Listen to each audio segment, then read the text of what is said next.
Assalamualaikum warahmatullahi wabarakatuh. Bismillahirrahmanirrahim. Alhamdulillahi rabbil alamin. Nahmaduhu wa nasta'inuhu wa nastaghfiruh.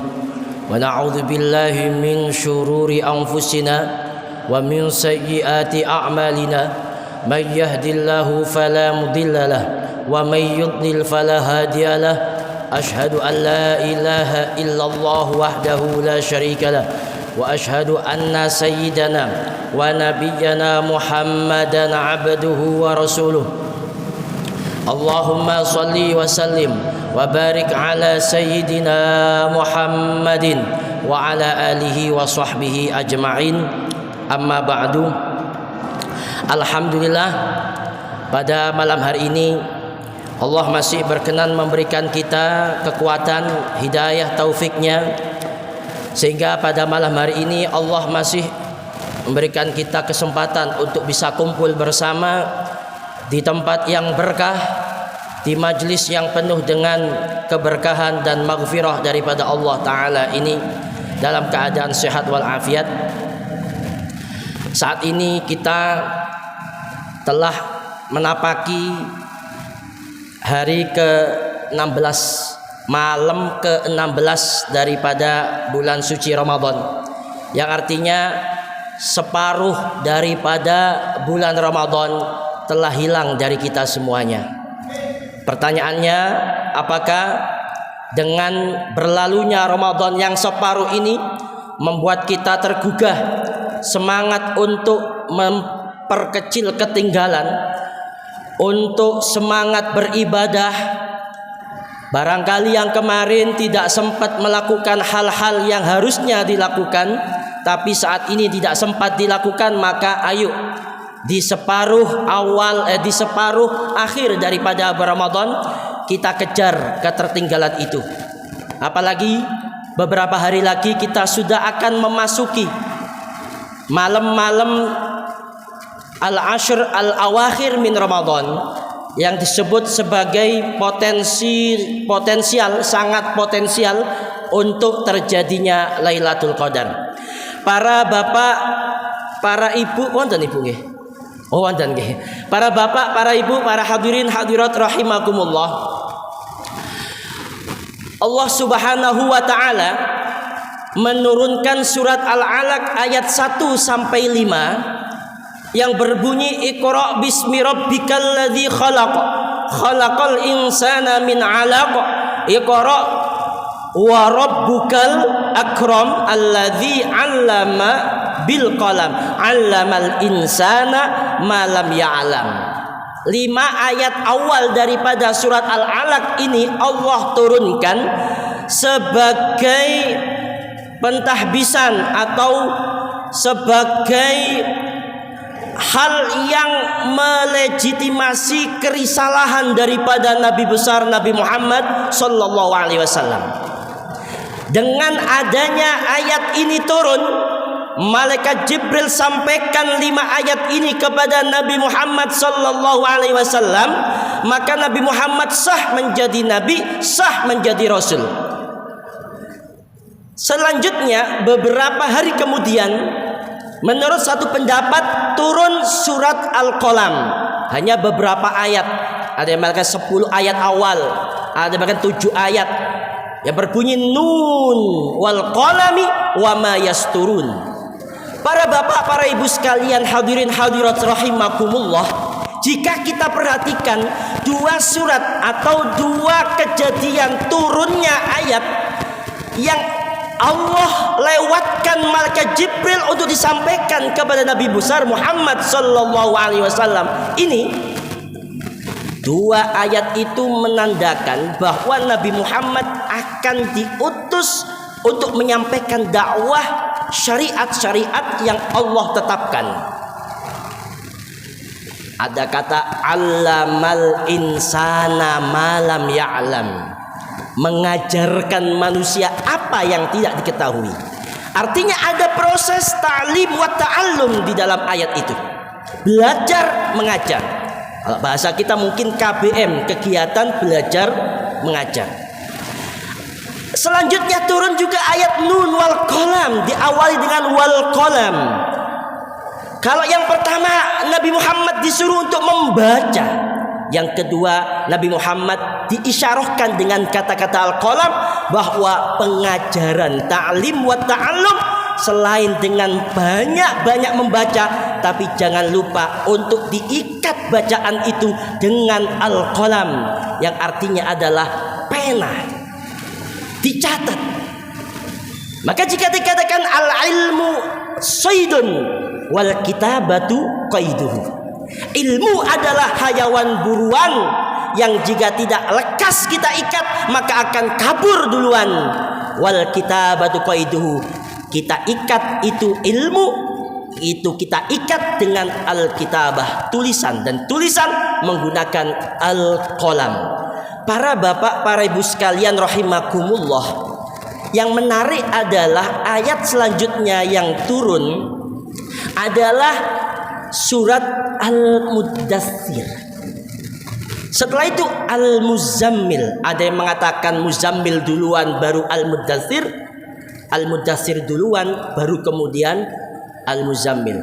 Terlepas dari itu semuanya, pendapat banyak daripada para ahli ilmu Al-Quran, yang pasti adalah setelah Kanjeng Nabi Muhammad SAW diperintahkan untuk menyampaikan risalahnya dengan 2 poin penting, yaitu membaca dan menulis, maka lantas kemudian Nabi Muhammad diperintahkan oleh Allah dengan surat Al-Muddathir ini dengan kata wasiyabaka fatahhir. Para ulama ahli fikih sepakat bahwa kata atau ayat wasiyabaka fatahhir menunjukkan akan kewajibannya toharoh. Maka sebelum Nabi Muhammad wa rabbaka fakabbir wasiyabaka fatahhir, agungkanlah, maha besarkanlah Tuhan kamu wahai Muhammad, tapi jangan lupa wasiyabaka fatahhir, isyarah untuk melakukan toharah. Selanjutnya ayat Muzammil, dan ini yang akan jadi pembahasan kecil daripada malam hari ini. Allah Subhanahu wa taala berfirman, ya ayyuhal muzammil qumil laila illa qalila nisfahu aw yunqus minhu qalila aw zid alaihi warattilil qur'ana tartila. Ya ayyuhal muzammil, wahai manusia yang sedang selimutan. Dingin-dingin, apalagi sekarang hujan-hujanan di dalam, ternyata dingin dengan AC juga. Maka biasanya orang itu di malam hari jika istirahat, terutama di malam yang sangat dingin, gelap gulita, ditutuplah dengan kain selimut. Saat itu Nabi malam-malam selimutan, dipanggil oleh Allah, ya ayyuhal muzammil, wahai manusia yang sedang selimutan, kum, bangun.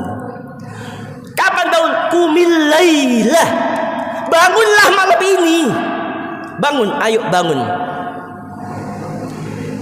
Ibadahlah kau, wahai orang yang sedang berselimut. Jangan tidur tok. Kalau kasarnya mungkin kita ini, jangan tidur terus, ayo bangun. Kumil lailah, bangun malam hari. Berapa waktunya? Nisfahu, bisa separuh. Awingkus minhu qalila, atau lebih sedikit daripada separuh, sampai 1/3 malam. Auzid alai, atau bisa lebih daripada separuh hingga 2/3 malam. Sulusail lail. Tapi jangan lupa auzid alaihi warattilil qur'ana tartila.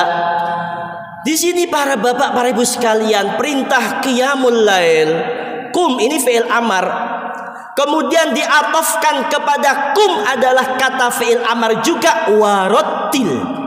Wawu atof di dalam ilmu gramatika Arab ini tidak menunjukkan tartib para bapak, tapi wawu atof itu menunjukkan jamak, berkumpul, bersamaan. Artinya apa? Lewat ayat ini Nabi Muhammad diperintahkan sebelumnya untuk toharah, bersesuci.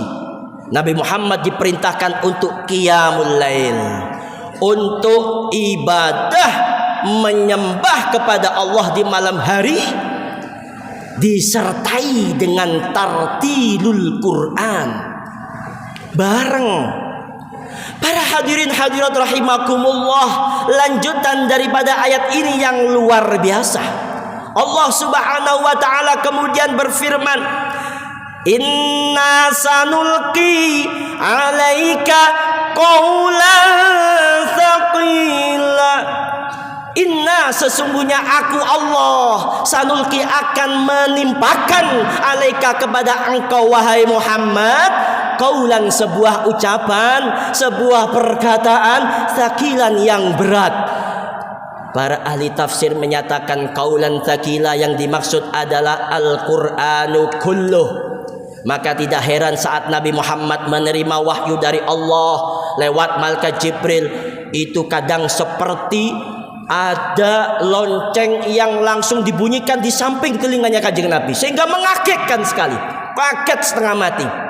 Di saat waktu yang sangat dingin, tiba-tiba kemudian Nabi Muhammad menggigil bukan karena kedinginan, karena sumuk alias panas. Loh, kok heran? Ternyata Al-Quran mau turun. Qaulan tsaqil, Al-Quran ini berat. Maka jika kemudian Allah hendak menurunkan Al-Quran, maka hanya orang yang kemudian melakukan qiyamul lail bersama dengan tartilul Quran, inilah yang kemudian dia siap mental lahir batin untuk kemudian bisa mengamalkan isi daripada Al-Quran. Ada juga hadirin yang mengatakan ba'dul ulama bahwa yang dimaksud dengan qaulan tsaqila adalah ucapan yang berbobot. Berat itu maksudnya berbobot. Artinya apa? Ucapannya luar biasa sehingga dia qaulan muttaba'ah. Dia punya ucapan yang diikuti oleh umat manusia. Maka tidak heran jika kemudian Nabi mengucapkan satu patah dua kata. Sampai saat ini pun bisa kita rekam bagaimana ucapan-ucapan, kata-kata daripada Nabi Muhammad SAW. Kenapa kok demikian? Karena Nabi Muhammad sudah siap secara mental. Beliau diperintah mulai awal untuk qiyamul lail ma'a tartilil Quran ini, hadirin. Maka di saat bulan Ramadan yang mulia ini, yang mana Allah tandaskan malam Ramadan ini ada salah satu malamnya yang lebih baik daripada 1000 bulan, yang artinya Allah lebihkan pahala untuk ibadah di malam hari berlipat-lipat ganda. Apalagi juga Lailatul Qadar ini adalah malam turunnya Al-Quran, dan malam turunnya Al-Quran itu juga di tengah malam, di malam hari. Dan tidak ada satupun para aulia, para anbiya, kecuali mereka terus untuk mengistiqomahkan ibadah saat malam hari. Maka hadirin rahimakumullah, dalam salah satu hadisnya, afdhalus shalah ba'da sholatil maktubah sholatul lail. Kenapa? Bahkan jauh sebelum Allah mewajibkan sholat 5 waktu kepada Nabi Muhammad dan umatnya, Nabi Muhammad diwajibkan untuk qiyamul lail. Maka kata Imam Syafi'i, yang pertama diwajibkan daripada sholat bukan 2 rakaat di pagi dan 2 rakaat di sore hari, bukan itu. Tapi yang pertama kali diwajibkan kepada Muhammad adalah dengan ayat Al-Muzammil ini, yaitu qiyamul lail ma'atartilil Quran di malam hari. Bahkan kata Sayyidah Aisyah, 1 tahun setelah turunnya ya ayyuhal muzammil, selama 1 tahun penuh Nabi Muhammad SAW dan para sahabat-sahabatnya, mereka melaksanakan qiyamul lail hatta waramat qadamahum, sampai kakinya bengkak. Bukan hanya Nabi Muhammad, tapi seluruh sahabatnya. Sampai-sampai mungkin ya, jangan-jangan ini mereka anggap wajib, sehingga kemudian Allah turunkan di akhir surat Al-Muzammil, inna rabbaka ya'lamu annaka taqumu adna min thulutsayil lail wa nisfahu wa thulutsahu wa ta'ifatun minal ladzina ma'ak. Wallahu yuqaddirul laila wan nahar, alima allan tuhsu. Allah tahu engkau gak akan mampu. Sudahlah, faqra'u ma tayassara minhu. Bacalah ma tayassara, yang kamu mampu saja. Baca di mana? Di malam hari. Saat apa? Saat sholatul lail. Hadirin rahimakumullah, kalau dilihat dari ayat ini, perintah untuk iqra al-Quran, qiraatul Quran atau tartilul Quran itu hanya ada di dalam sholat. Makanya dikatakan kalau satu huruf dilipat gandakan menjadi 10 kebaikan, itu kalau di luar sholat, para bapak, para ibu. Kalau di dalam sholat, ini kata Sayyidina Ali sampai 100. Apalagi dilakukannya, dibaca itu Al-Quran di dalam sholat malam hari, di dalam malam Ramadan. Luar biasa. Apalagi yang awalnya itu sunnah, kita nadari sehingga menjadi fardu, kita lakukan bukan hanya sama atau setara dengan kefarduan, tapi dilipat gandakan menjadi 70 kali kefarduan jika dilaksanakan di selain Ramadan.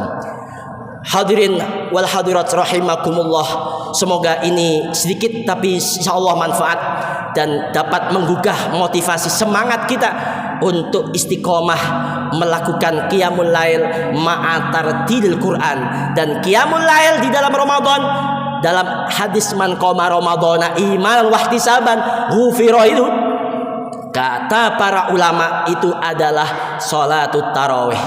Terlepas dari itu semuanya, jangan sampai kita satu pun malam daripada Ramadan dan malam-malam selanjutnya kita lepas daripada qiyamul lail.